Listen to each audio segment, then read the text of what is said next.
Succession isn't the best HBO show at the moment, it's Barry. The HBO show into its fourth and final season, packed with shock twists and flawless performances, with each episode knocking it out of the park. No, we're not talking about Succession, it's actually Barry. Yes, Succession has been terrific, but somehow Barry has managed the incredible feat of being even better. And it's managed to do so with episodes being half the runtime of Succession's. Resisting the urge for a bloated final season, take note, Ted Lasso.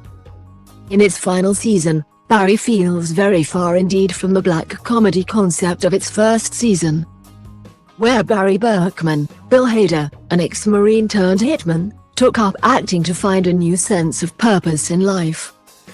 The elements and most of the central core of characters still remain from that first season, but the show has morphed into something else. It's still technically a very dark comedy, it's just a comedy that also has emotionally devastating and bleak moments, and one where it feels like no character will have a happy ending. But don't let that put you off, as Barry's final season, like Succession, has been exceptional television that, if it sticks the landing, will go down as one of TV's best finales. Some shows in their final season can rest on their laurels and continue to deliver what they think the fans want, but not Barry. Season 3's finale rocked the status quo with Barry being arrested for the murder of Janice Moss in the season 1 finale, having been set up by Janice's father Jim, Robert Wisdom, and Barry's former acting coach Gene Cousineau, Henry Winkler. Not content with this gamma-changing shift, Season 4 mixes things up yet again. This week's episode, the fourth of 8 in the final season, delivered two major reveals, a time jump and a devastating death, that completely change what we expected from the final season. That these came in a largely Barry-free episode underline just how willing the show is to change up the formula. Succession has had its own gamma-changing shift in its third episode, of course, but largely that show is still on a similar path to what we expected. It's literally in the title. With Barry, it's impossible to tell exactly where it'll end up, and we're only confident, as we mentioned before, that it won't end well for anybody.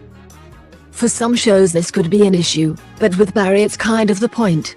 Redemption has been an overriding theme of the entire show and, more specifically, whether everybody deserves it. In Barry, it's hard to know whether any of the main characters do. With the likes of Barry, Futches, Stephen Root, and NoHo Hank, Anthony Carrigan, it's easy to argue that they don't, given they've killed a lot of people. But you could also make the case that Gene and Barry's on-off girlfriend Sally, Sarah Goldberg, don't deserve it either. They might not have killed anybody, but they're both self-obsessed narcissists too. None of them are exactly likable either, although NoHo Hank comes closest with his relentlessly positive attitude. Like TV's best anti-heroes, think Breaking Bad, The Wire or The Sopranos, they're all magnetic characters who you wouldn't want to have a pint with, but can't stop watching to see what depths they plumb next. It helps that, also like Succession, Barry has an excellent cast who are so good.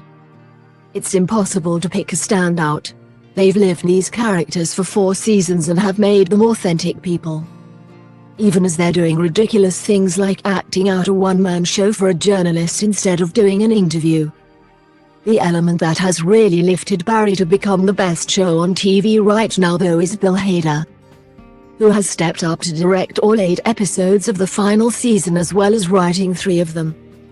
Hader had already been responsible for some of the strongest episodes in Barry's run to date, including Season 2's Ronnie Lilly and Season 3's 710N, and directing the entire final season gives the show a cohesion it sometimes lacked before.